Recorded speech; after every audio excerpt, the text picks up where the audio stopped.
but we'll see Okay, how. all right, let's start. Okay. Okay.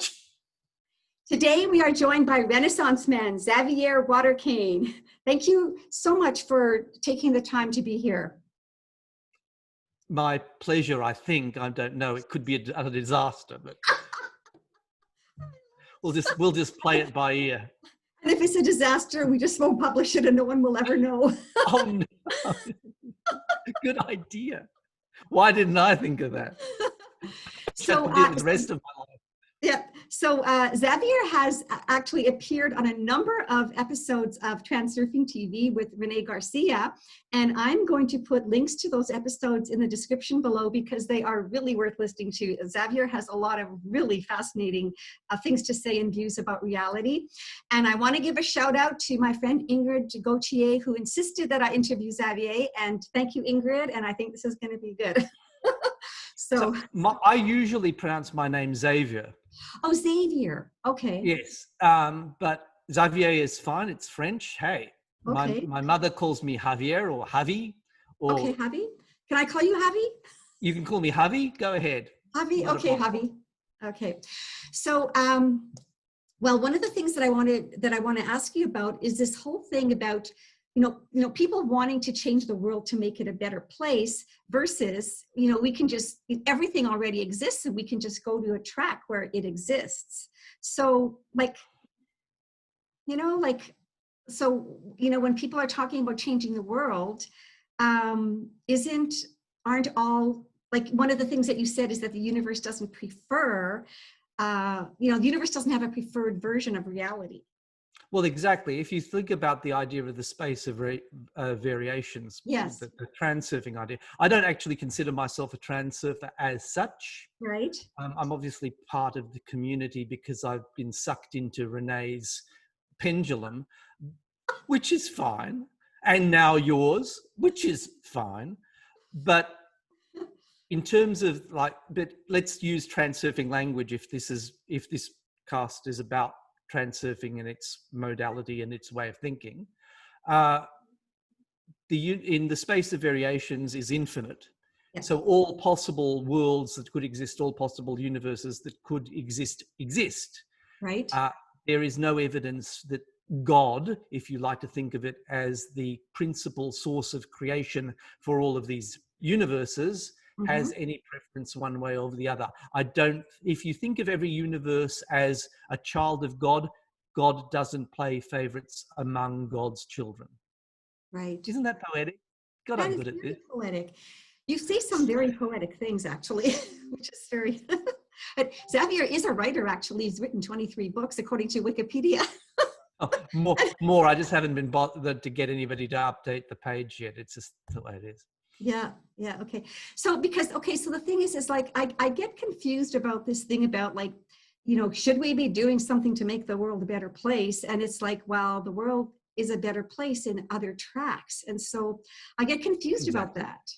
All right. Well, look at it from this point of view. From the point of view of your own individual consciousness, you live in your own universe.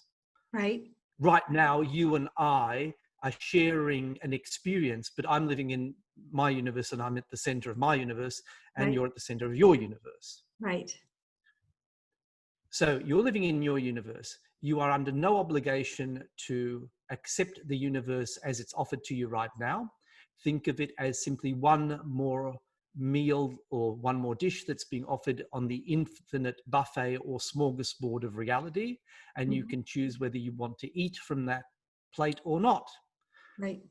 So go ahead, transurf, creatively visualize, law of attract your way, whatever you want to do into whatever reality you want to experience using whatever technique, tools, skills that you may have or will acquire.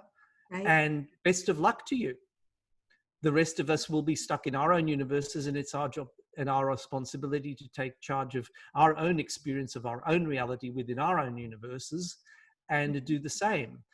It won't change the fact that the space of variations continues to exist as an ultimate field of potentiality in which anything that any particular consciousness wants to experience will manifest a particular experience.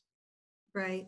So like Is that clear? Does that make that clear? like, and the space of variations is for and maybe those who don't know, like my channel isn't only for reality transurfing, it's basically on reality in general, but the space of variations also could be another term for the Akashic record, right? Or the unified field or that kind of thing, right? It's like where anything that could possibly happen has happened, you know, and is happening. The Akashic records is usually described in terms of the past as a record of things that everything that has ever been is documented and recorded as part of the great uber reality in which we are. But it's a perfectly reasonable assumption to make that whether you call it a Akashic records or the field of variations or the space of variations or the field of potentiality or whatever you want to call it, to assume an eternal present in which our experience of time is a result of our interaction with the field rather than any intrinsic property of the field itself. So It's sort of like you go into a library of CDs or films on DVD, and you are surrounded by an infinite number of DVDs, and then you pick up one off the shelf, and it's today's version of whatever it is that you're experiencing. And then the DVD right next to it is the same reality, with the only difference being the orbit of one electron around one proton in a high molecule in the star 2,000 light years away. Because as I described in one of the podcasts, the frame rate of the universe is extremely small, measured in what are known as Planck seconds. So even the modern physics interpretation of reality is that it is very, very finely framed. So there are plenty of opportunities within that infinite variation to go and select something from a more distant shelf, which might be a better movie for you. Right. So now the thing is that the selection doesn't seem to be like a conscious thing, really, right? Because like this whole thing about, okay, like right now it's June 2020 and there's, you know, lockdowns and pandemics and, you know, protests and all this other stuff going on.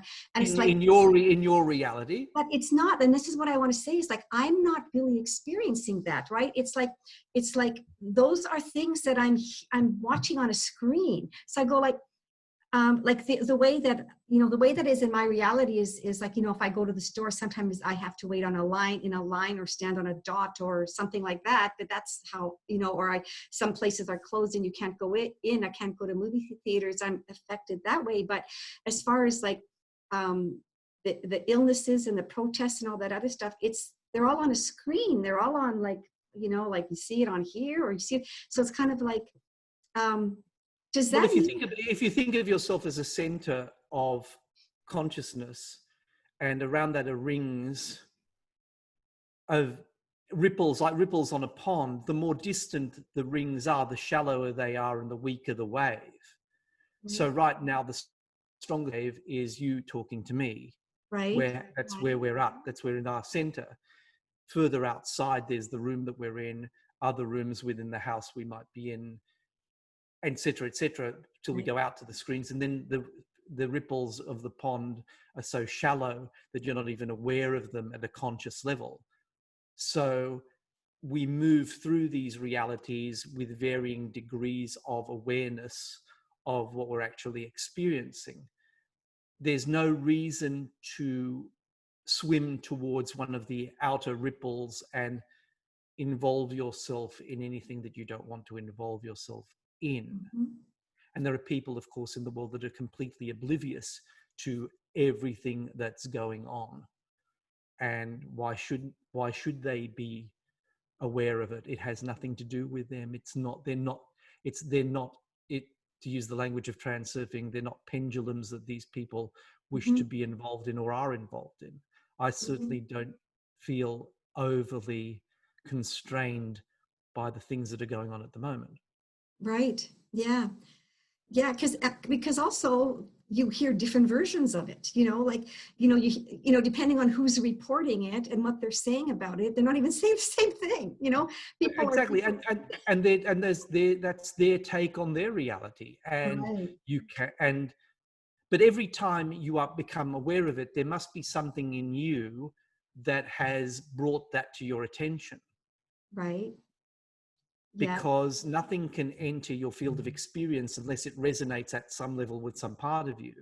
And hmm, because you're a complex multidimensional being existing in various realms simultaneously, moving through various states of consciousness dynamically all the time, things will pop in and out of existence into your awareness. And if you're conscious of them, you're within your power to pay the more attention, feed that pendulum, or withdraw and focus on something else. hmm. You Yeah, have that freedom. You always have that freedom. yeah. And I think because there's a little bit of guilt sometimes, like, and that I maybe that I let, like, it's like, well, because I feel so, I've been feeling so very joyful and happy and seeing it, we have brilliant blue skies where I live here in Winnipeg, and there's so much joy in me. And then I feel this guilt about, well, you shouldn't be feeling like that because, the world is inharmonious or whatever. And it's confusion there.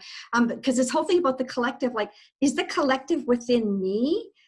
Like, or is there a collective out there? Is There everything? is no, this, my argument is that there is no collective out there. Ah, The collective exists only to the extent that you experience a sharing of other consciousness and what they're experiencing. There's no objective reality in terms of manifestation. The only objective reality I would argue exists, the only ultimate underlying reality, is consciousness.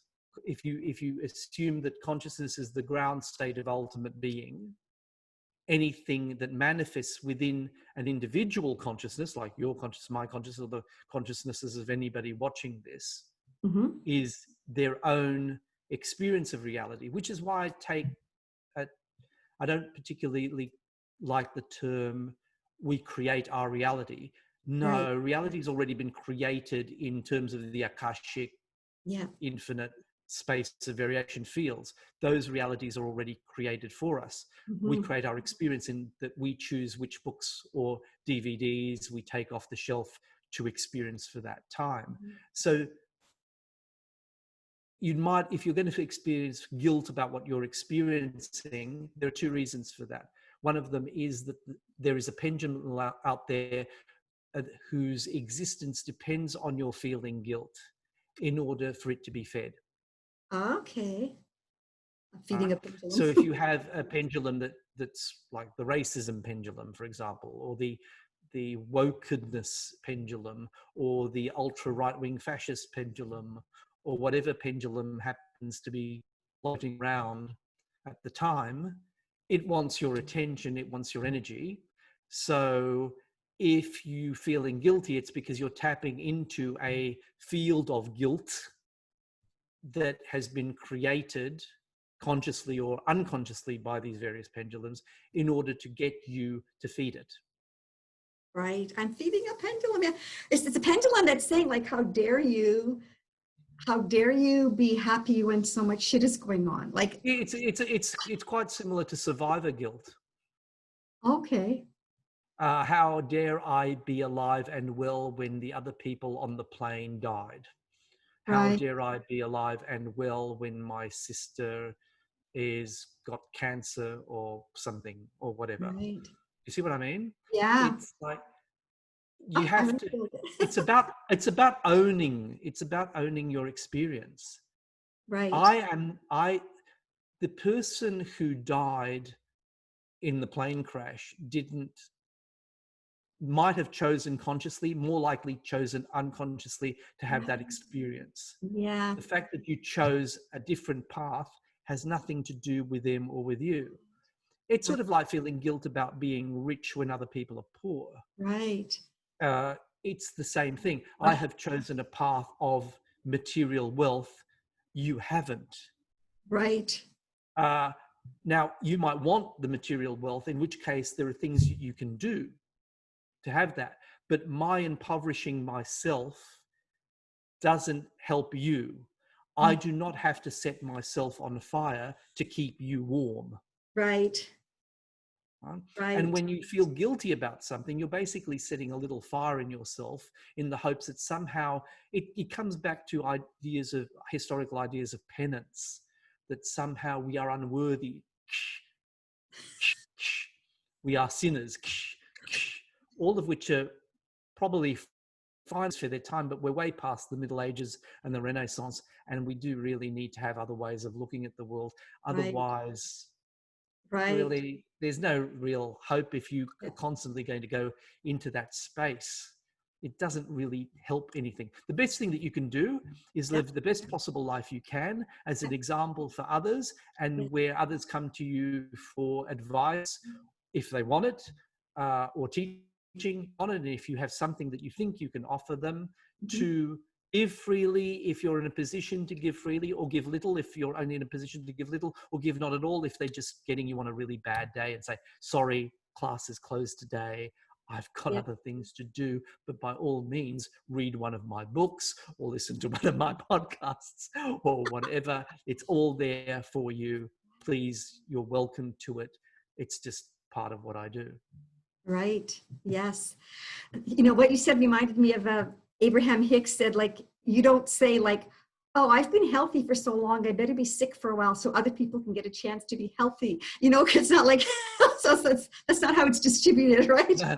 There are an infinite number of realities. So there's an infinite number of source energy, an infinite amount of source energy to provide, and there's an infinite amount of consciousness. I mean, this seems to be a problem that human minds have trouble dealing with, infinity. And that's not surprising, since every well, not everyone, but nearly every mathematician who has delved deeply into infinity has gone mad. Because it seems to be there are certain parts of the idea in infinity that the human mind has a lot of trouble dealing with. But infinity is just the opposite of a poverty mentality. A poverty mentality says there's only so much health to go around. There's only, and somehow my sickness, it's crazy thinking. How is my sickness going to help your health? Right, exactly. It's quite mad, but the space of variations allowed for even mad thoughts. Right. If it's conceivable, you can experience it. Right. So the question then becomes, well, there are an infinite number of insane realities. Do you want to experience one of them? Some people do. Yeah. And they make that choice at a spiritual level to experience madness or mental illness or whatever. And that's part of their, I hate the word because it's become such a cliche, but it's part of their journey, okay? And so there's this, but that's another discussion altogether, why people would choose to have those realities. Yeah.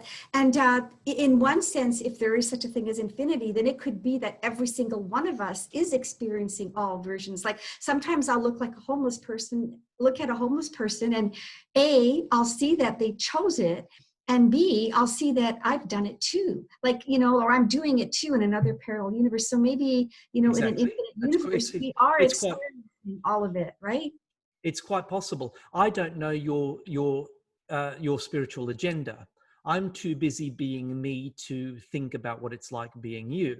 Being me is a full-time job. So all I can do is speculate and guess. But you're a multidimensional being existing on in various different states of being simultaneously. The life that you're living now is, I like to use the analogy of a tree. You're one leaf on a bigger tree, and the branch represents a higher version of you, a higher self. The trunk of the tree, an even higher version of the self, and the forest of similar like trees, an even higher version of the self, until we have an entire infinite universe of an infinite forest where everyone is everything, And Mhm. at the highest possible level, we are all one. But Mhm. most of us don't live most of the time at the highest possible level of we are all one. We experiencing our various levels of individuation. Mhm. But the Dee that is talking to me now is simply one leaf on a tree that may be a bigger version of Dee, and there's another leaf on that branch which is experiencing a slightly different version. There's another leaf on that branch which, and the further you go along that branch, the more distance from your center you are. Mhm. And so but you can't judge an Mhm. individual life and what they're doing on the basis of just that one life. Right. So you see the Yes, homeless person, well, they're homeless right in that exactly. possible Yeah. expression, that incarnation, but you Yeah. don't know at a greater level what their soul is doing, that there might Mhm. be another life happening simultaneously where they're totally suffused in incredibly opulent wealth. Yeah. And the greater version, the higher self, the higher soul, is experiencing the contrast of both simultaneously and enjoying whatever Yeah. richness can be gotten from that experience. That's Yeah. not to say, though, that if that homeless person is having a miserable time and you're in a position to help that person, and you do, but at the end of the day, you can only offer a higher vibration, if you like to use Abraham Hicks Yeah. language, and that homeless person has to rise to meet the occasion. And Mhm. it happens all the time. People Mhm. catapult themselves out of the self-hypnosis that they've put themselves under, of homelessness or lack or absence of prosperity or whatever it is that they're Mhm. experiencing, Yeah. and they tweak their way, jumping track to track to track to track to a new stream of reality where they're no longer experiencing what they were before. Yeah. Well, because like I've seen homeless people that have a high vibration, and I think that's why I can see that that's not what they really are. It's like it's almost like on some level they're going, well, I'm going to play. My soul wants to play. What's it like to be a homeless person? Because in a sense, sometimes it feels like we're just all here playing because at the end of the day, we're all infinite beings, right? And so no matter what anybody is going through and experiencing, like they can't die, like, I mean, their body, or can they, like, are we're infinite, right? So we're just going along through different tracks. Given given that the only thing that's real is your consciousness, the fact that you exist now means that in the Akashic potentiality field, you've always existed and will always exist. But this then comes down to a question of identity. Uh, I have echo memories of other lives besides the one that I'm currently living in, but those lives are not at the center of my current consciousness. Right at the center of my current consciousness is the life I'm living now. That does not mean that in altered states of consciousness, I can for a time experience these lives, either in a dream state or in a fugue state Mm-hmm. or in a meditative state or whatever other state of consciousness I might choose to access. Right. Uh, there's no danger that you will not exist. The question is, what reality do you want to experience? And I also accept the idea that I'm just playing in an infinite sandbox, Right. and this is the sandcastle I've built today.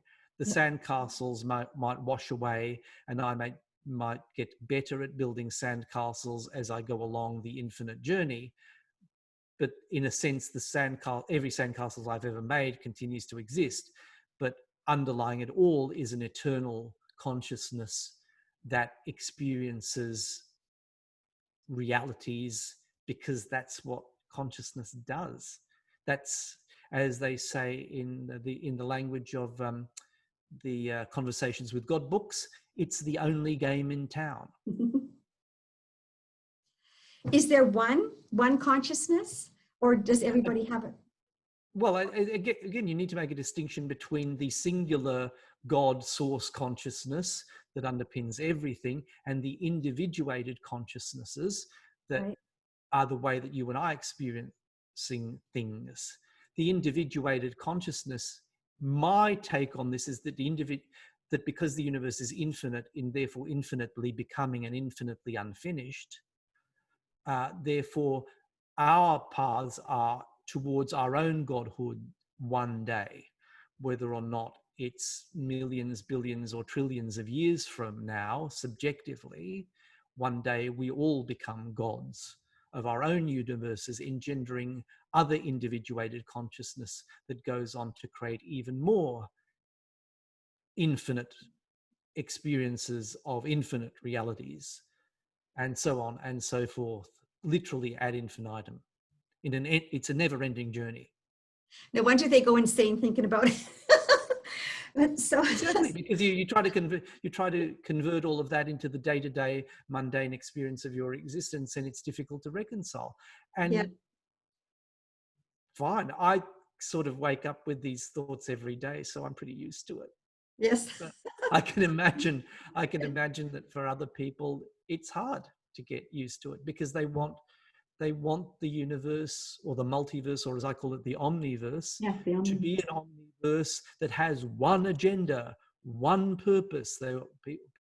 People want their lives to have one lifetime, one God, one version of God with particular preferences, one version of God with one particular plan for all of us. And if we're not in that game, then we're against that game, and then we're going to one version of hell. Do you see what I mean? It's just, yeah. okay, they want that, let them experience that. They can scream all that they like, but I know different. Yeah. So is past, present, and future all happening in this one eternal now? Because if that's but obviously on the mundane level, we experience past, present, and future. yeah. But in the end, even at that level, we're only experiencing past, present, and future in our own now. Mm-hmm. Right.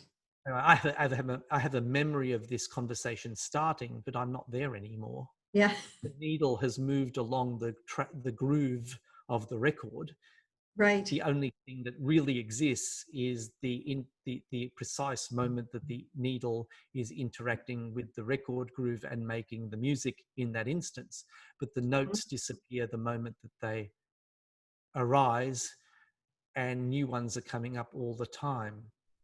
So while it might be useful to think it in an ultimate sense that there is no past, present, and future, in the sense that all the instances and the seconds of a DVD exist in that one moment. Because if you think about it, when we look at a DVD, we're actually looking at the DVD not from the DVD's point of view, but from a higher dimension, where all the moments are exist simultaneously.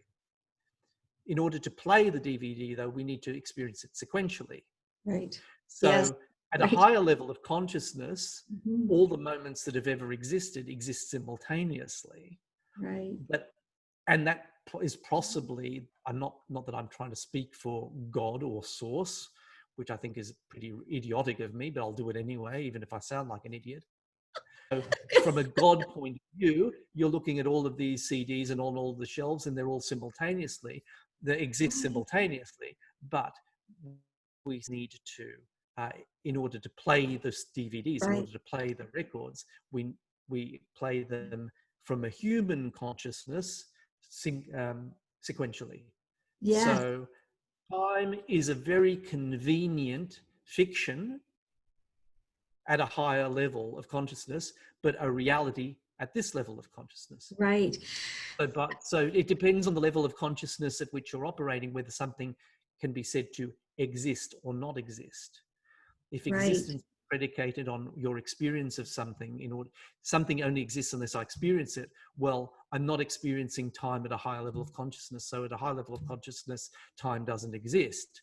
But at a lower level of consciousness, i.e. mundane, human day-to-day, wake up, go to the toilet, brush your teeth, take a shower, have breakfast, time certainly exists and can be a very nice thing to have around. Just because like we need it, right? Because it's like we can't experience. Another analogy I heard, which was like music, right? If you take a piece of music, if you had no time and then you didn't have the spaces, you would just get, all the notes would be played at once. All of it at once. That was a very interesting piece of music, instantaneous music. Okay, every every note of Beethoven's Fifth Symphony played simultaneously would sound like a smash. You can hear it, yeah. But the thing is, what's instantaneous, even that has a duration. So Really? instant, like I said, instantaneous means a Planck second, which is a Right. second, Even that. which is so short that it's inconceivable to the human mind, at least experientially, how short the frame rate of the universe actually is. Right. So yes, so we use time as it, but it's like everything else. Nothing can be said to exist outside of our experience of it at this level. Yeah. At a higher level, well, yes, there are trees falling in forests all the time, and there are sounds, there are crashes, but unless we're actually experiencing them effectively, they don't exist for us at our level of consciousness where we happen to be at that time. Because a lot of these ideas are very badly understood. I've noticed how so? a lot of these ideas, like people say time doesn't exist. Well, that's true in one sense. It's not true in another sense. Right. A lot of like law of attraction is misunderstood. Yeah. Reality transurfing ideas are often misunderstood. Yes. A lot of the comments that you see on posts, on YouTube commentaries, within the Facebook pages of people trying to grapple with an idea. And I feel like saying, no, you haven't actually got it. What we're Yeah. actually saying is this. But if I spent all my time responding to people's comments on Facebook, I would have no time to do anything else. Yeah. So that's why always when people approach me, like they send me Facebook messages and all that, say, hi, how are you? And all that sort of thing. I think, well, hi back, but Right. I'm not going to respond to hundreds and hundreds of friends on Facebook all the time about Yeah. every little thing. I wouldn't have. I have to make priorities. That's why these things exist, so that people can watch them. I'm hoping lots of people watch this so that they get some answers to some questions that they've been waiting for. And if they're vibrating at that frequency, then it's inevitable that they will come across this video, because this video will resonate with the answers that they one hopes. Yes. And you were saying, like, about, because one of the things that someone might ask is like, well, this whole thing about, okay, so we don't really manifest because we just shift to a track where that thing already exists. And so then the question is, well, how do I do that? And I believe you answered that on one of the episodes there with Renee, that you align, like you vibrationally, right? You energetically become the person who is experiencing that reality. Well, this is a concept that if people want to explore it further, they can look at the Brian Scott videos on Neville Goddard's material, and that was all about framing, or creating a frame within the track of that movie and visualizing it. But visualization is also another concept that's often misunderstood, because we're not actually just visualizing implies you're just using your eyes, whereas I'm arguing a stronger version of that, which is using all five senses, plus your intuition, plus aligning yourself with your higher level and your higher purpose, all those sorts of things, in order to create a very, very strongly Imagineered, I call it Imagineering, because you're in engineering with your imagination, Imagineered reality. And therefore you're moving into that by creating a reality resonance. So that's why I say you don't have to solve a problem. You never have to solve a problem. The problem, for a start, you define what a problem is. In the end, there's just an event or a reality, and you can define that as a problem or not as a problem. But the problem itself is self-defined. So, okay, you say, okay, I have this problem, whatever. Do you want to give me a problem, and I can walk you through the process? I can't think of a problem. I don't have any problems. Oh, wonderful. I know. Okay. Um, I'll, let me think. I'll Well, make my, I'll make my mind, I'll make one up. My okay. dog has run away. Okay. Oh, My dog has run away. Oh, that's a problem because I love my dog. And my dog's a bit of an idiot. And my dog might run out onto the street in front of a car and get run over. And that's not a good thing. Now, the right. conventional way of going about it is to go into a state of worry, to panic, to start niggling over the idea. But by doing that, all you're doing is reinforcing the lost dog Right. pendulum. Dog's dog, lost dog, lost dog, right? You're not actually helping the situation. Best way is to solve the problem is simply to do this. Go into what in reality transurfing is referred to as the center frame, where you are no longer, where you detach, Yeah. which can be difficult for people Mm-hmm. because it takes practice. You detach. And once you detach, you say, okay, now I'm in a sense of awareness. I'm not going to get sucked into the lost dog scenario. What I want to do is to have the dog back. So the best way I do that is to frame a reality in which the dog is already back. Right. Okay? So I imagine sitting on my couch and I've got my dog on my lap, depending on the size of the dog, whatever. Got the dog on the lap and you're hugging the dog and you've got the face buried in your fur and you're smelling the dog, and even through the smell of the dog, you can actually taste the dog on your tongue a little bit. Sure. That Yeah. but that just happens. You Yeah. feel the softness of the fur on the face. You feel the dog licking you because that's going to happen because Yeah. they're Exactly. licky. No matter what you do, you tell them not to lick. They Yeah. still lick. I love you. You feel the lick, you hear the sounds of the licking, you go, oh, nice to have you back. Kissy, Yeah. kissy, kissy, mudgy, mudgy, mudgy, mudgy. You squeeze the fur and the flesh and the skin, and the dog's wagging its tail madly because really happy that you're having a cuddle and all of that sort of stuff. And then once you fully imagine and fully embrace that, you've got all five senses, and you've got this real sense that the dog is, and you're grateful, but it's also accepted. You're not worried because he's there. She or she, the dog is there. The dog is Right. there. So you're not in agitation about it, because agitation is not going to get you to this place. So you've got all of that, and then you let it go. Right. You let it go. You let it go, and then you allow yourself to drift into that reality without any sense of worry, or you just frame that up until you can let it go.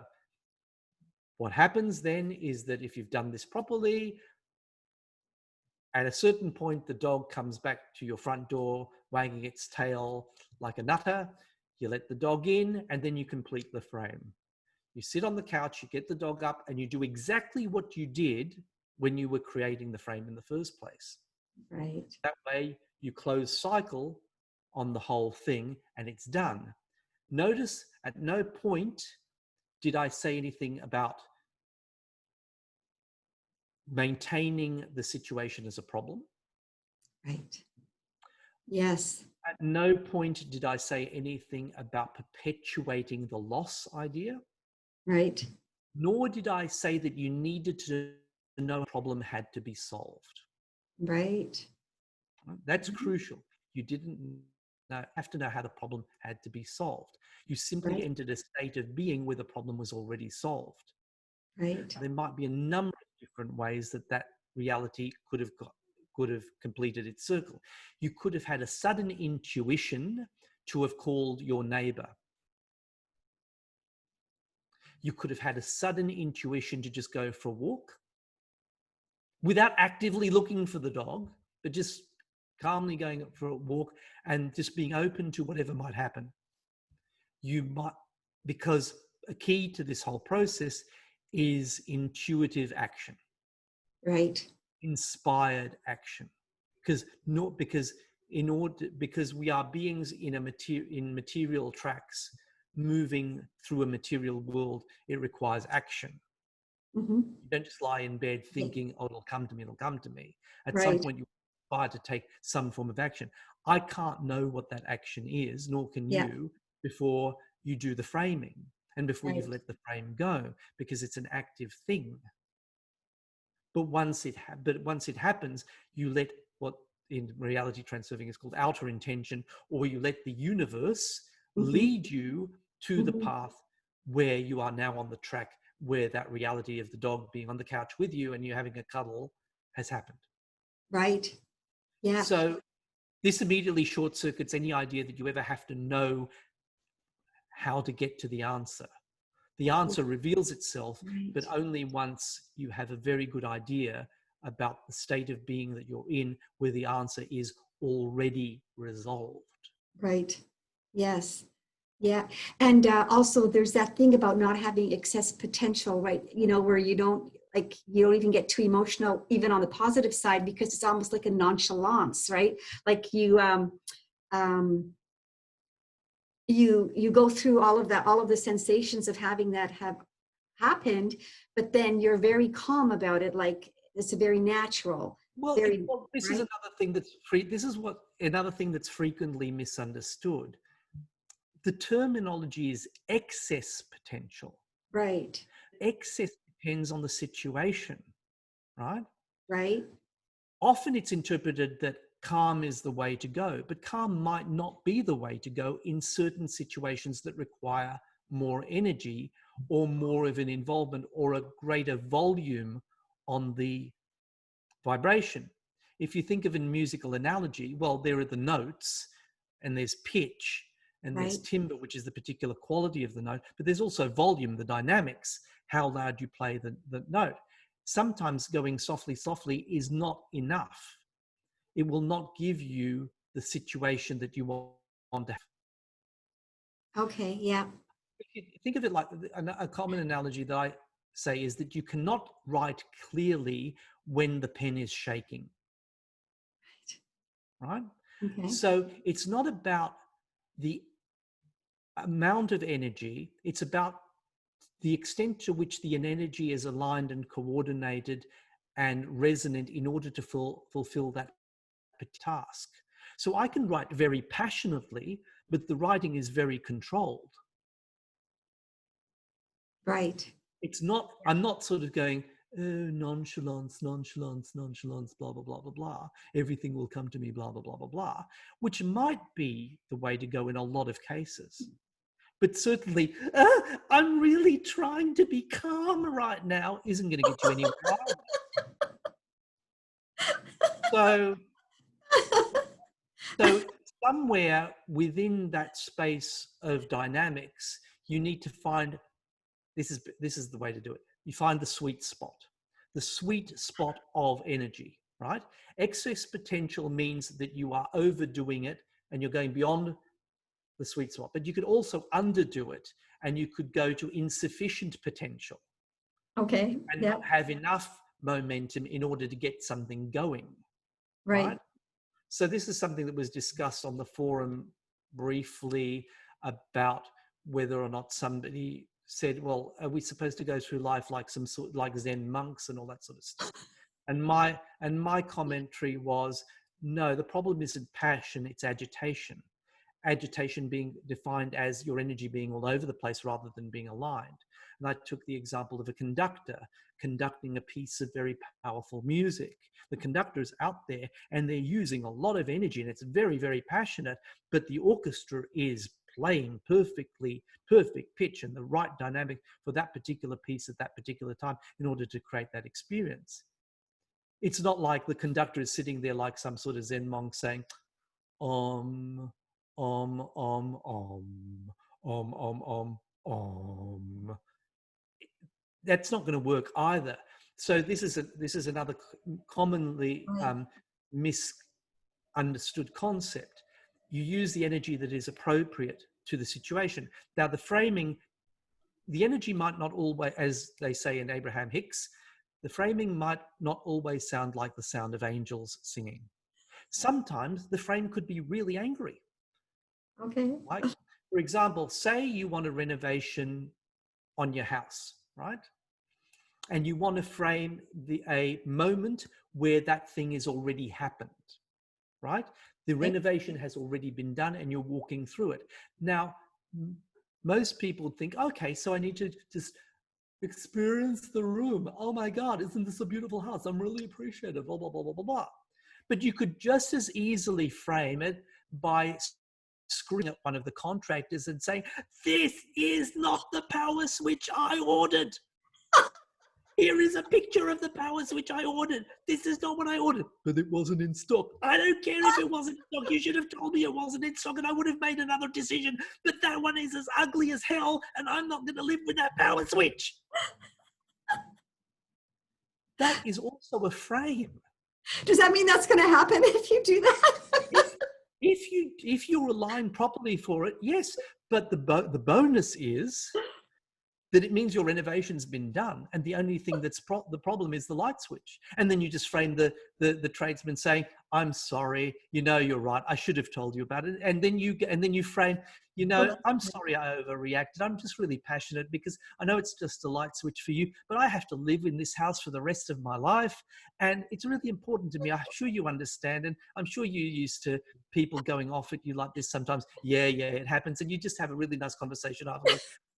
Let's just stay. Let's look. I totally get it. Sometimes things are out of stock, but can you please replace the switch with this one? Is this one in stock? Yeah, that one's in stock. Okay, fine. Can I have that one? Because I think that's just probably even better than the first one that I chose. And you just frame that conversation.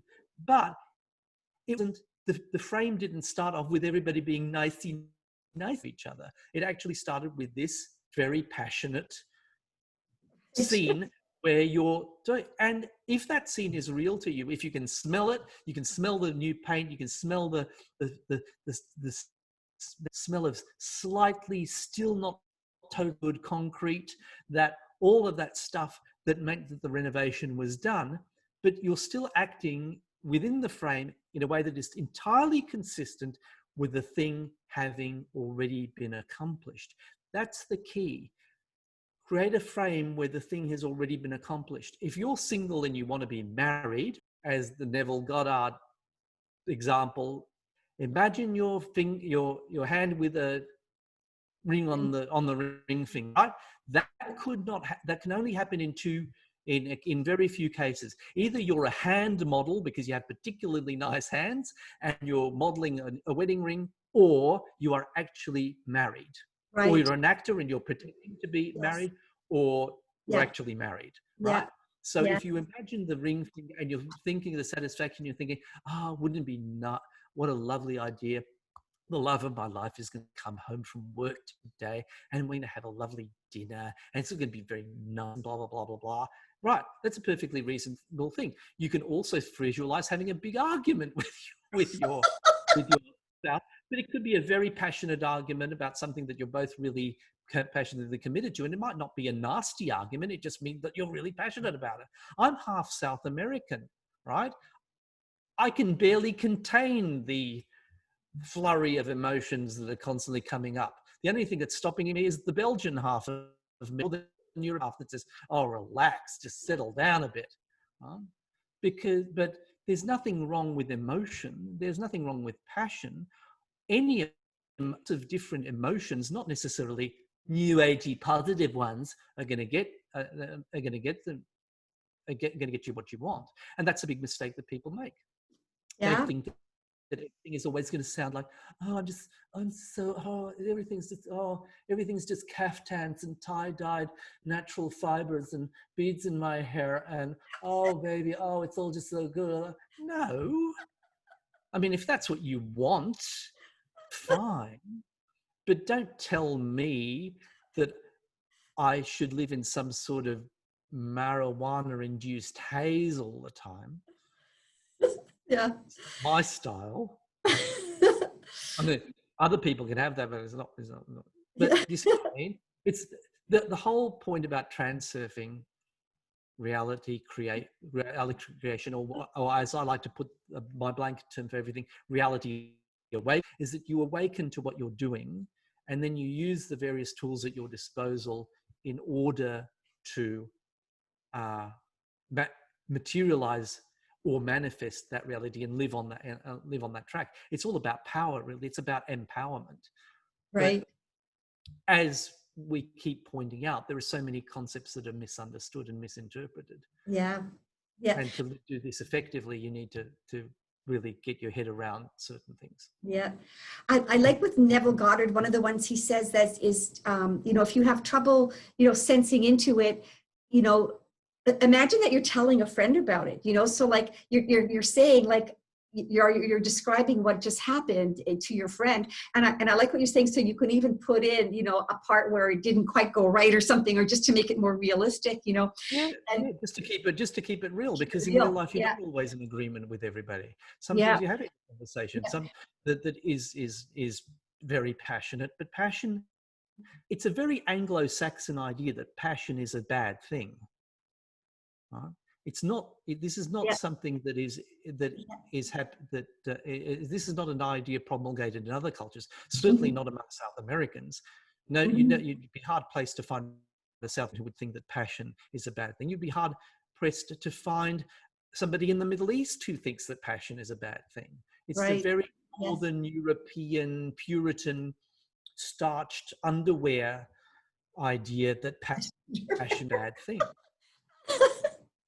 And you've got to ask yourself, well, do I really want to tune into the legacy of that starched underwear way of looking at the world? Or do I just want to be a bit more free and use all of the tools that are available to me, including access to my passion? Yes. Yes. Even rage. Anger itself is not a bad thing Yeah. if it's part of a higher purpose. I Yes. mean, and this is another thing, but there are all these stories promulgated about the negative emotions. There are no negative emotions. There are just emotions that are there and they're misplaced. It's like Mhm. like I say often, a weed is just a plant in the wrong place. A negative emotion is simply an emotion that, while not particularly useful in this particular instance, could be a really great thing in another place. So Mhm. everything's about context. Yeah. Always remember that. Everything's about context. Yeah. And people will call a negative emotion something that they don't want to feel, right? So if somebody is feeling really shitty, they're calling it a negative emotion because they don't want to feel it, but then it's the resistance to it that's making it worse, you know? So like sitting with it and Well, that letting could it be. be there, say, where do I feel this? Well, I feel it in my gut, right? I feel like I'm being stabbed or whatever. And then it's like, well, feel that. And so it's not resisting it, because it's amazing how it moves through when we don't resist it, right? Well, There's just some kind of inner. this is another misunderstood concept. The Yeah. difference between acceptance and acquiescence, right? People think that acceptance and acquiescence are synonyms, but they're But not. just letting it move, right? Instead Well, of like, except you need to come to acceptance. I am feeling like crap. right, I'm just feeling like I feel like garbage at the moment, right? right. You're not going to get beyond it until you accept that that is the reality that you're experiencing. Yeah. However, this is not the same thing as acquiescence.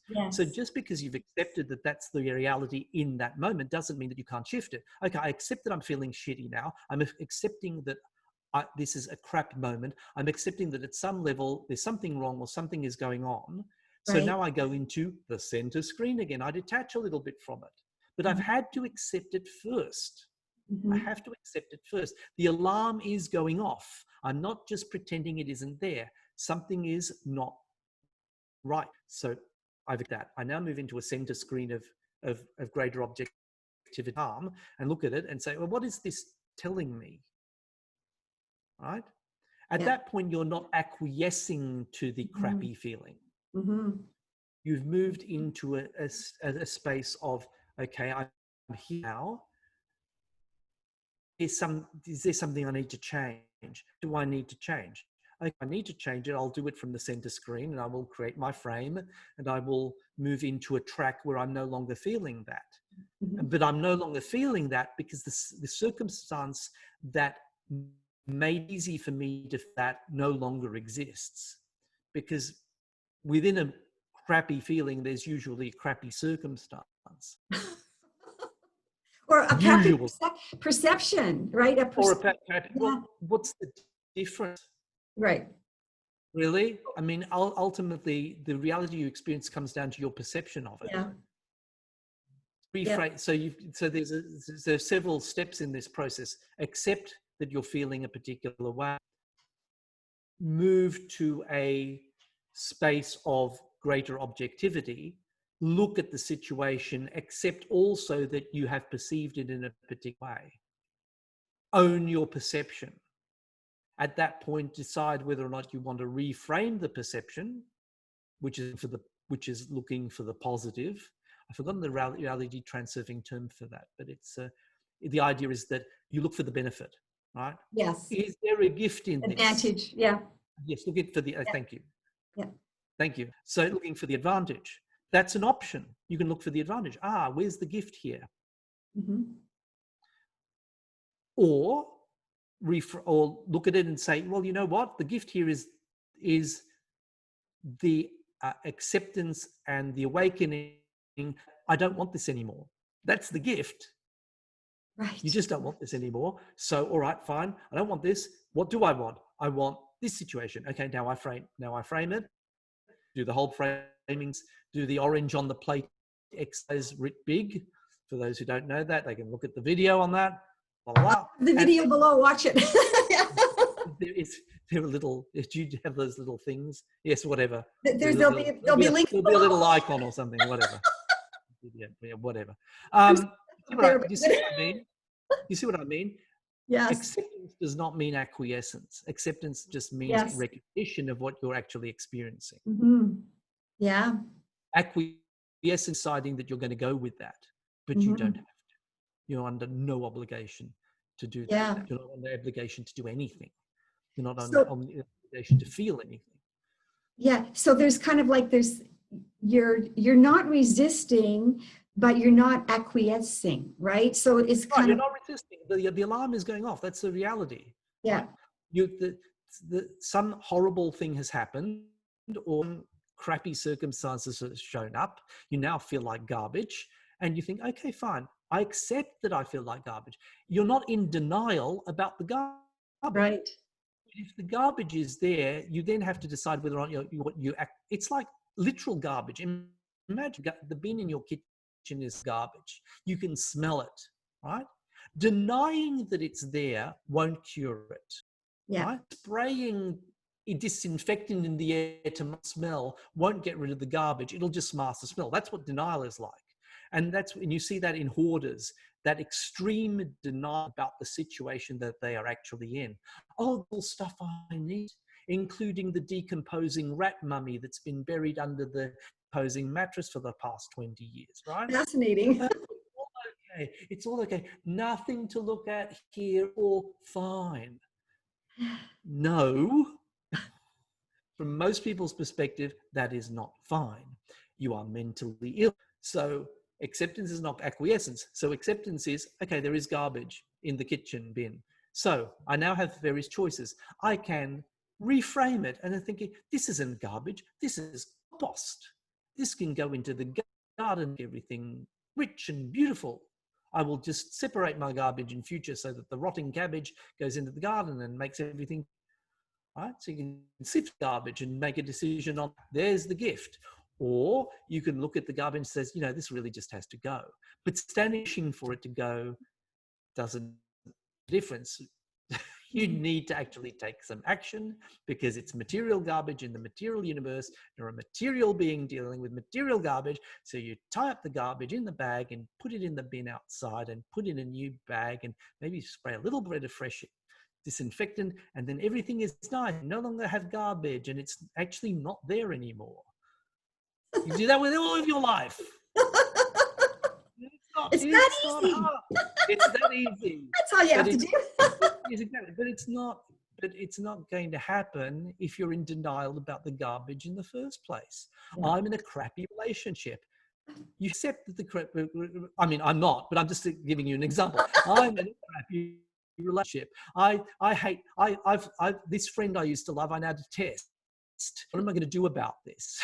Right? Yeah. Do I reframe the relationship, or is it all just too hard, or is it easier to just cut off communication altogether because I've lost all respect for this person? You have so many options in any situation, but you're not going to become aware of your options unless you accept you see, accept what the mirror is showing you in the first place. I'm Right. in the mirror. I look at myself and I'm thinking, I'm too fat. I hate my body, whatever. I don't, but I'm just saying, is another example, right? So you look at it and you say, fine, okay, what am I going to do about it? I can either say, you know what? I don't care. I'll live with this. Tough titties, not a problem. Or you can reframe a different body. You close your eyes and you imagine seeing that beautiful new body in the mirror, blah, blah, blah, and you frame it. And then eventually you'll start inspired action, working in such a way as if it's already happening, blah, blah, blah. And then you find that you're eating less and exercising more, or whatever it is that you're doing in order to satisfy the preconceptions that you have to do all of this in order to Yeah. have that healthier body that you think you want. Yeah. So once again, acceptance is not acquiescence. They're different things. Yes. Very Clear. good. Let it accept it, but then we still have to do something about it, right? Well, you still have to make a decision of how you're going Yeah. to deal with it. And And you have many options. yeah, and even if it's like saying like, how am I, like my perspective is making me feel this way, so what is my perspective, like what is Sometimes a change in perspective is all you need, but sometimes there's no way of reframing something, at least in terms of perspective, that makes it good. I'm sorry, but there's just it's really difficult to reframe, say, child sexual abuse in a positive light. It just really is. you It can just see it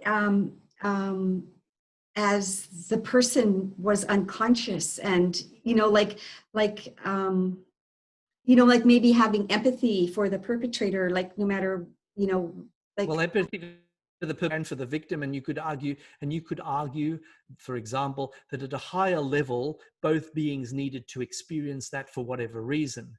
Nevertheless, again, we're looking at perspective, right? While at a very lofty, elevated, ultra-dimensional perspective, it might not mean very much. Right down here, the ground level at the coalface, it doesn't look like a very good situation. So you need to work out how you respond to that. But again, you can't be in denial about it if you're going to do something about it, except that it's a reality. Acceptance is not acquiescence. Once you accept, you need to decide whether or not you're going to move beyond that and what exactly that you're going to do. So, like I said, from a human perspective, there is just some things that are really hard, if not impossible, to reframe in a positive light. But that's an extreme example. Most things can be. right. And at the other end, there are some things that are so wonderful that it's really hard to see a minus. Some things that can happen that are so great, it's really difficult to see that it would have anything nasty attached to it. Although I guess with enough imagination, you can take the great, most wonderful situation, find some niggly little thing that isn't wonderful about it. But at the same time, at the other end, no matter how awful a situation might be, you can always find some little thing that could be positive. But positive and negative largely in constructs. Yes, while they're in a human perspective, those are perfectly valid perspectives. Whether or not they're useful, that's another story. Mm. Wow. I'm just going to look and see if I had any questions that we haven't covered here. I just like, I've written down some of the things that you've said that I love. Like you had said, like, it's logical that there are infinite versions of reality, because where would God stop? I love that. Yeah. Where would God stop? And this is another thing that's frequently misunderstood, the idea that God or source finished. Yeah. If God or source were finished, then there would be an end. Therefore, God or source couldn't be infinite because there'd be an end. Right. So it's a little contradictory.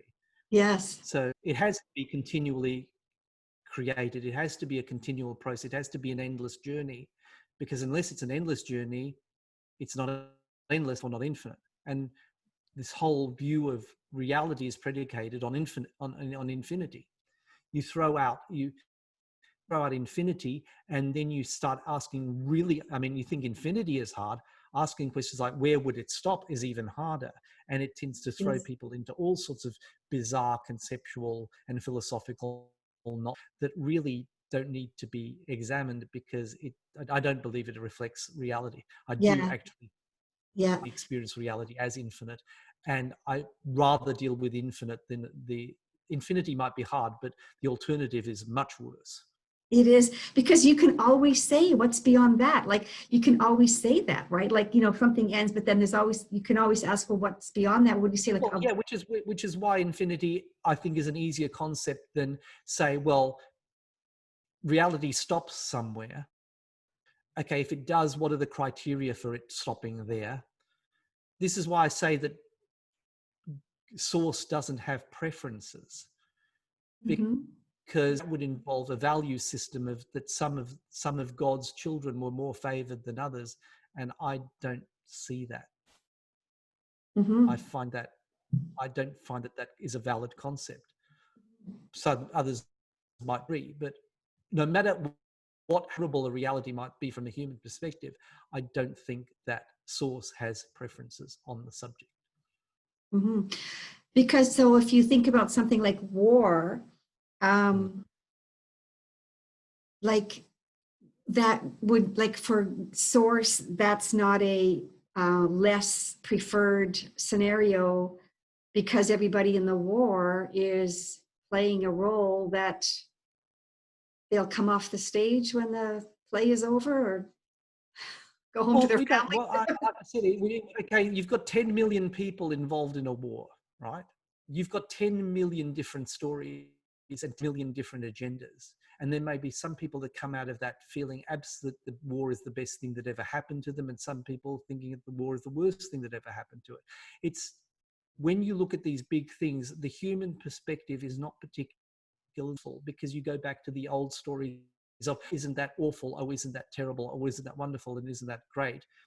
And from a higher dimensional view, well, no, it's just a bunch of stuff that happens, because it's the only game in town, an infinite omniverse of stuff happening. So, and also the human perspective is often very limited in time. Mhm. Even 100 years war only lasts 118 years. So whatever happened, and it's in the past, and a million years from now, nobody will remember it. And As Abraham Hicks has often said, do you really miss the dinosaurs? mhm, right. And I certainly do. I think the world is rather a poor place, but the dinosaurs existed in a particular world, particular ecosystem, and a particular context, and that context, from our point of view, no longer exists. Of course, from a higher dimensional perspective, it still exists and always exists. And yeah. if you want to tweak your vibrational aura reality enough, you can go back 65, 70, 100 million years and walk among them again as a dinosaur, if that's where you want to go. But I'm sure that I've been a dinosaur in past lifetimes, and I sort of did that thing, and now something like being human, or a facsimile thereof. And a million years from now, the human race will be a remembered thing. And okay, we'll be Mhm. somewhere else, experiencing something else in some other way. Okay. Are you familiar with the law of one, and how they have the or the raw material, and how they have the densities? And so they say that we were once rocks, like we once had rock consciousness, right? Absolutely. And we move up through that, because that Well, sounds so easy. no, we don't move up. Okay, You no, see, okay, you're up is the wrong word. being Up is the wrong hierarchical. word. I No, know. that's okay. But yeah, no, but you've got to be careful about the way that you say things, right? I would just say that you shift your consciousness to a Okay, different state of right, being. I don't want to imply that rocks are somehow lower. right. Good. From a Yes. human point of view, rock does seem to have a less of a repertoire. Yeah. like I often say, no fish climbed Mount Everest, no rock has either. You're right. So, But it's doesn't it seem familiar? Like somehow in our beingness, we know what it feels like to be a rock. And I think it's because we were rocks or are rocks or, or any of the other, plants and all that. It's like somehow there's a memory of what that's like. well, memory is interesting because memory always looks to the past, but you can have future memory as well.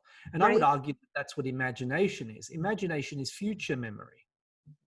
That was clever. Where did that come from? Write that down. Renee, the next video, Renee. Okay. Imagination, future memory, right? So we're not experiencing our rockness right now. We are imagining the state of rockedness. And if it seems real, it is because we were rocks, even though we were. It's because we are shifting our vibrational point of view to that of a rock. Okay. We can also imagine our way into the future, into states of being that have a greater repertoire than is available to the human mind or human consciousness or the human body. And that's an imaginative process. As a writer, I deal with the imagination all the time, but I don't make a distinction. For me, imagination is just future memory, and memory is just past memory. Yeah. But everything depends on your ability to imagineer your way into a particular point of view and its corresponding vibrational resonance that leads to a corresponding materialization, which we then call reality. I'm hearing a little dog. Do you mind one moment? Sure. What is this?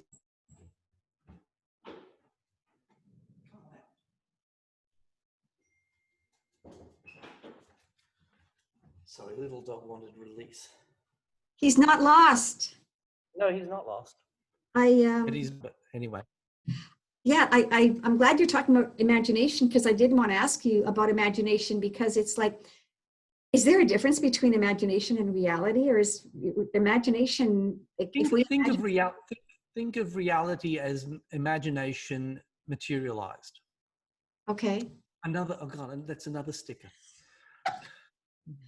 Because it's like, or even like, okay, dreams or anything like that. It's like, if we experience it, then it was real to us, right? Like I just had woke up with this amazing dream that I was flying on a magic carpet, but the magic carpet was made out of tin foil. I don't know why it's made out of tin foil, but anyways, flying through. But it's like, okay, I woke up and it was an experience that I had, so then it was real because I experienced it.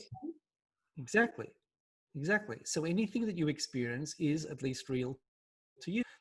The arguments happen of whether we're living in an objective reality, where the realities are the ones that two or more people agree are happening. You see, most people think that if there is a collective feeling that we're experiencing the same thing, then that is an objective reality. But the reality of that is that there is nothing as an objective reality. You think that you're experiencing a very similar thing, and it might be very similar, seeing it from your point of view and from your center of consciousness, which is quite different from my center of consciousness. No two consciousnesses experience the same thing ever. Right. This doesn't happen. If there is something that doesn't exist, I would say that thing that doesn't exist. Because if you think of the whole premise of these arguments is that consciousness creates its experience of reality, and therefore the experience must be predicated on where that particular consciousness is at a particular time. You're not in the same unit that I'm in, even though we're having a conversation. You're just not. Yeah. That's okay. Yeah. Wonderful. Not even particular. It doesn't even have to be lonely, because you can share portions of consciousness with others, and that's what we call our external reality. But that's just, again, another one. Like time, it's a convenient fiction. It doesn't reflect real with the big R. I like that term, convenient fiction. That's a good one. Another convenient.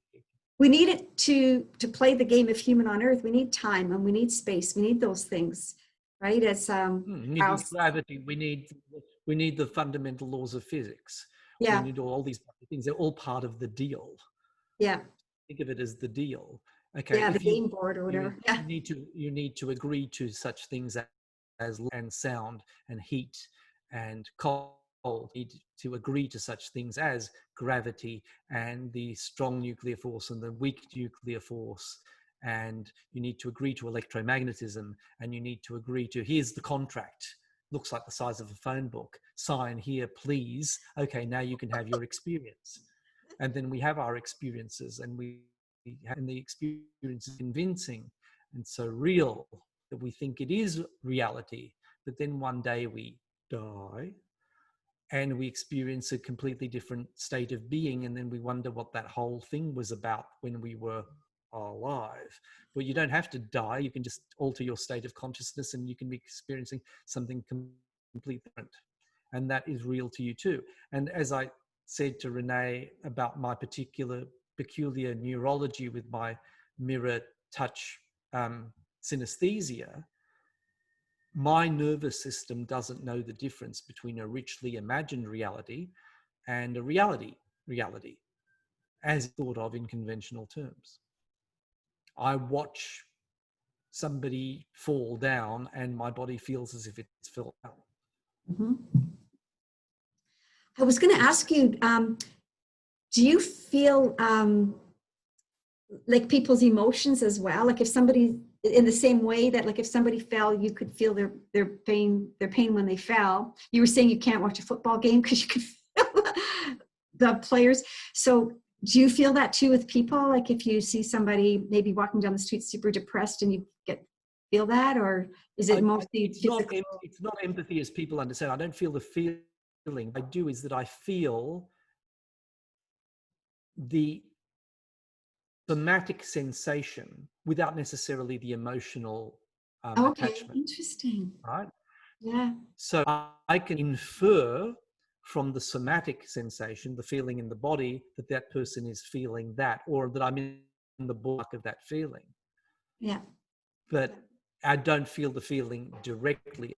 It's not empathy in that sense. Yeah.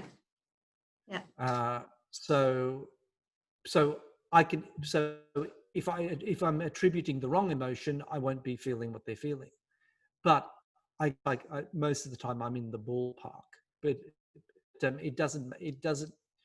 It's more like I feel the invitation to feel something if that body is feeling. But a lot of people can't separate the feeling in the body from the emotion, and they're different things too. Yeah. Just because doesn't mean that I'm depressed. Right. It just means I just could be relaxed. This. Some people's face what do they call it? Resting mad face or something? Some people. No, yes, or in my case, it's often called resting bitch face. What is that when you have? Because well, it sort of looks like this. So, and that's just because I've got a dynamic face. Well, I don't know. But this thing is, you see, you ascribe that I'm feeling a particular thing, but I might not be. I might just be relaxed. And when everything gets relaxed, that's what it looks like. When it relaxes in a particular position, I mean, Queen Elizabeth of England complains about that all the time. She says, unlike my mother, I don't have a naturally face when I'm not thinking anything. So she looks like a grumpy old bum when in fact she might not be experiencing grumpiness at all. It's just, she's just relaxed. Yeah. But it just happens that the features settle in that particular way. Mm-hmm. Some people are fortunate, and when they relax, they look more or less happy. But then that can be its own trap, because people assume that they're happy all the time while they might be crying on the inside. Yeah. So that's another thing that people often get confused about. Surface appearance might not be. Yes. Mm-hmm. Surface appearance might be what sometimes when I look at Oh, for the connection there. We're cutting in and out with the connection there. Like sometimes when I look at photographs of me, I look like I'm wearing a mask because I smile too much. I think I have to stop smiling. I smile too much, I think, right? Because I look like I have, like, you know, the Joker in Batman. Sometimes I look like that because I'm like, you know.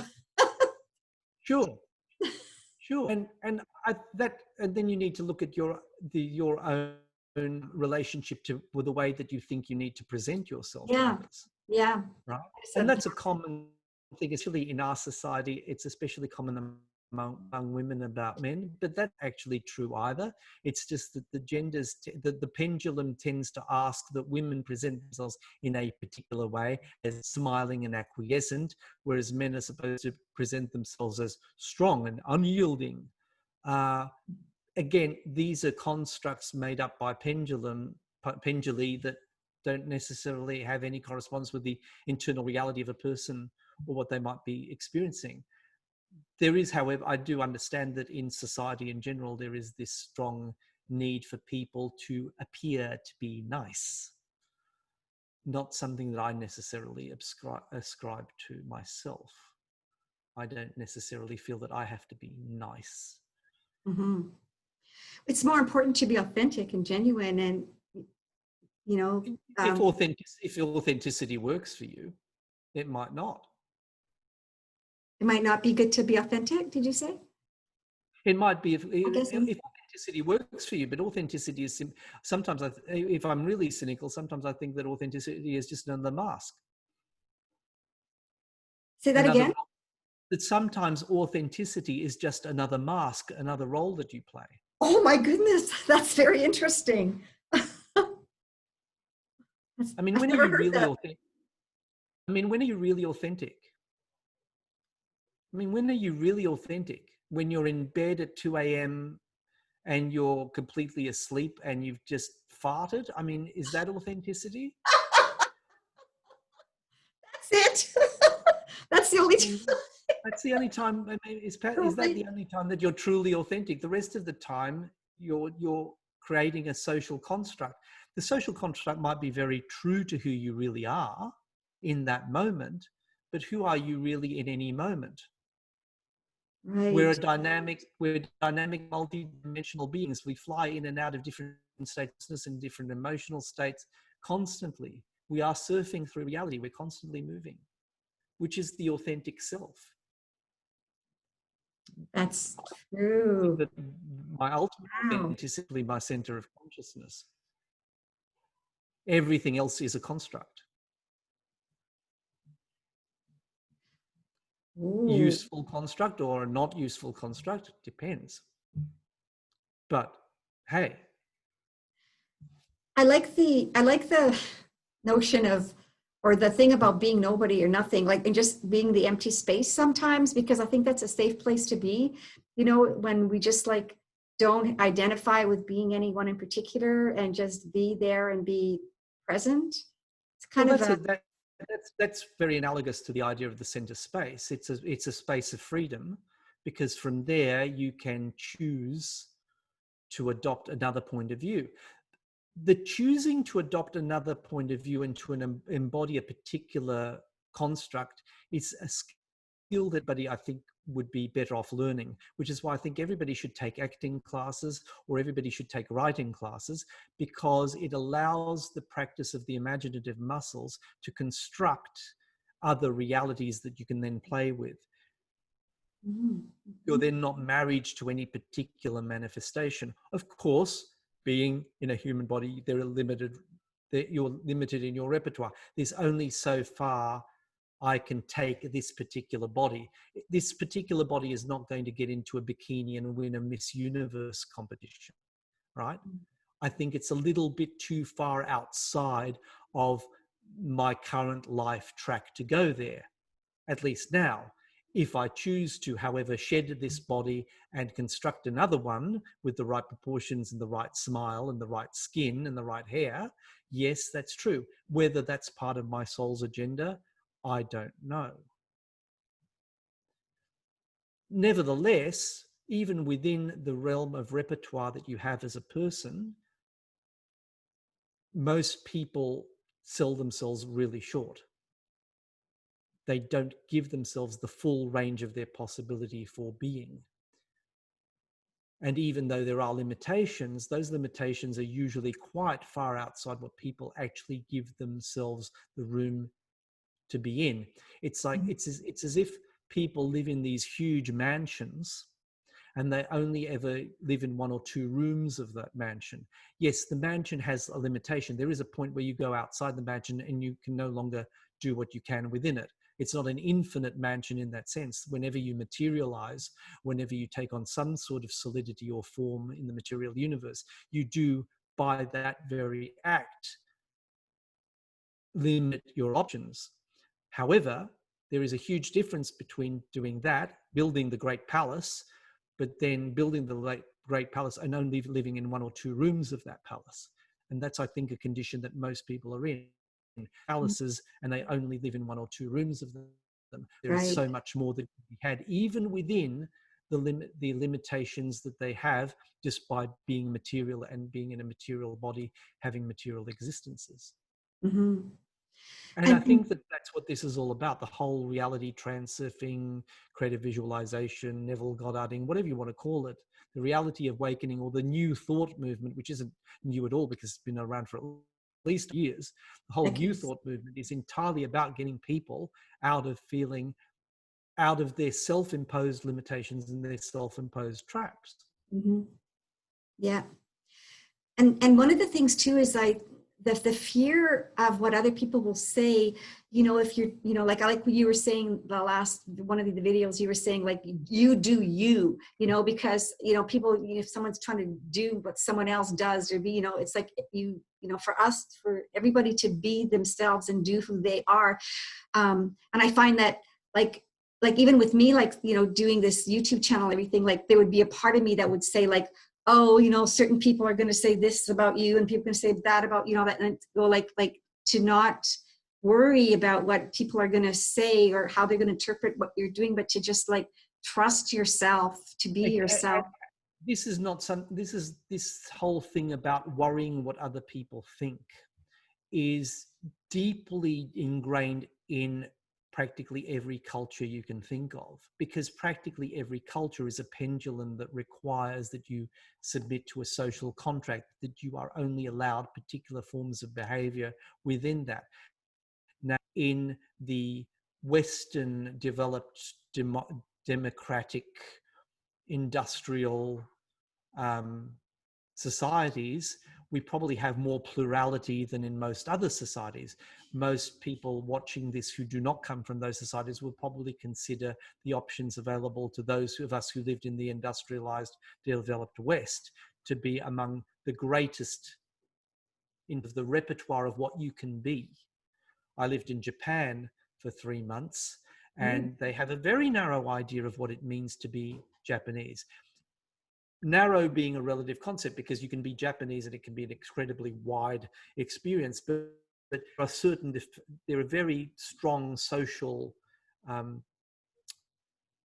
forces keeping you within that box. I would argue that the Western box is much wider and allows for a much more developed repertoire of ability. Nevertheless, this idea that you are constrained by what other people think or do is very, very deeply ingrained even in Western society. So the question then becomes, is to what extent do you want to agree to that? And a lot of psychology and psychotherapy is based around people not only being a palace and living in a very small room in that palace, but actually being stuck in a wardrobe within that room, within that palace. Living there with the fear that if they were to leave even the wardrobe, there would be demons out there forcing them back into that wardrobe, or demons out there forcing them to conform to a particular way of being. It's certainly true that there are social consequences in some cases to acting in a particular way. But the whole point about reality awakening is to be conscious of that and then decide what you're going to do about it from a personal perspective, not necessarily a social one. we're not trying to change the world. We're trying to change our individual experience of our worlds. And in so doing, experiencing the manifestation of a track in which that manifestation is real.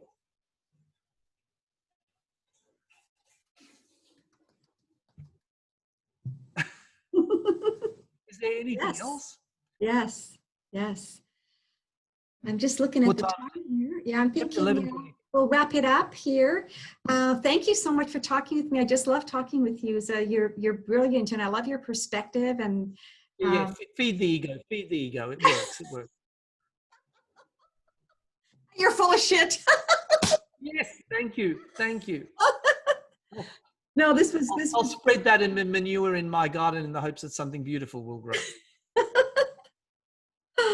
But no, it's really, I don't know where you get all your wisdom from. I think, well, I guess you're just, you're interested in it, and you research it or whatever, or some of it comes naturally.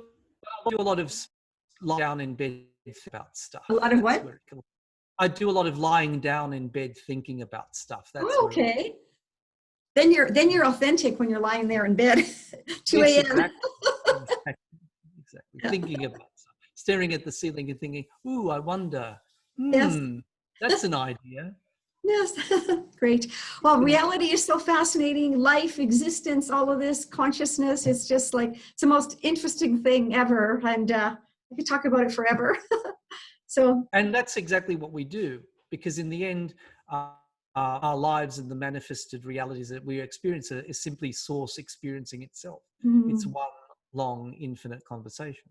Yes, yes, it is. So thanks again. We'll say ta-ta for now. Ta-ta for now. Yes, bye. I greet the God within you. Yes, namaste.